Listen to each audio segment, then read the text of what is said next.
Dinayo namin sa isang bakbakan ng SAF, Special Action Force of Philippine National Police. At umpisa pa lang ay nag-init na itong sila siya. Kaya lang na mag-umpisa ang laban, parang biglang kinabahan yung mga bata natin, hindi makasalo. Samantalang sa kabila naman ay ramdam na ramdam mo yung lakas ng katawan. Isang hapon guys, nag-huddle na kami. Dahil ngayon ay aalis kami at dadayo. At sobrang gandang experience nito dahil ang dadayuin namin ay SAF, or ang Special Action Force of the Philippine National Police. Naimbitahan kami para makipaglaban sa team nila. Guys, commercial muna tayo. Naka-order na ba kayo ng Toy Story Collection? Kasi kung hindi pa, pwede pa kayo mag-order. Click nyo lang yung link sa comment section natin. And sa pag-order nyo to guys, makakatulong kayo ng malaki dahil lahat po ng kinikita nito ay ginagamit natin para sa mga mission, para sa Panginoon. Kaya ano pang hinihintay guys? Order now and get your Toy Story Collection. Anyway, bago po natin ituloy ito ay meron po muna akong gustong i-share sa inyo. Sabi sa Romans 3 verse 22, ang tao ay tinuturing ng Diyos na matuwid sa pamamagitan ng pananampalataya kay Jesucristo. At walang pinapaboran ng Diyos. Kaya ang sino mang sumampalataya kay Jesucristo ay itinuturing niyang matuwid. Lahat tayo ay makasalanan and we all deserve hell. But Jesus Christ died for you,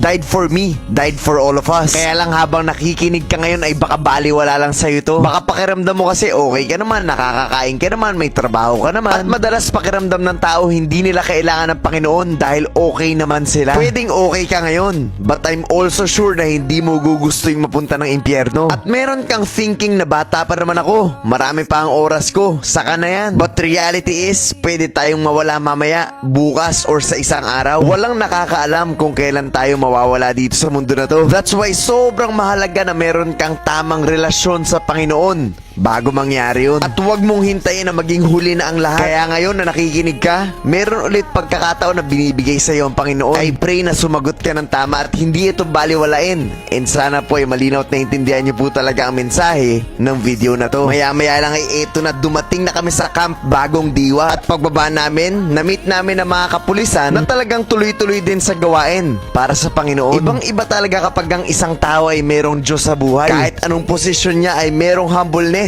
pagpapakumbaba. Maya-maya lang ay pumasok na kami sa isang kwarto. Akala ko diretso laro na ang gagawin namin. Pero merong ibang plano si Lord dahil hindi ko akalain na pagsasalitain niya ako sa harap ng SAF. Iba talaga kumilo si Lord. Mga bagay na hindi mo naman naiisip pero ipaparanas siya sa'yo. Nakapang basketball nga lang ako dito.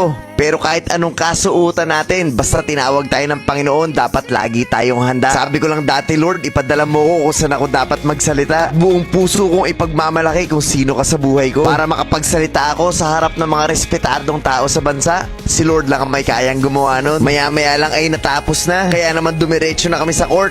At dito ay nagwa-warm up na ang bawat isa. Walang tao, walang nanonood, talagang private na laban lang. Todo warm up, etong sila Sean, salpak agad pero sumablay. Maya-maya naman etong si Deo. Excited na ang lahat. Sobrang excited ni Elden na naginip ata sa gitna ng laban. Akala mo nakakadang ka? Praising His eternal name out of Jesus.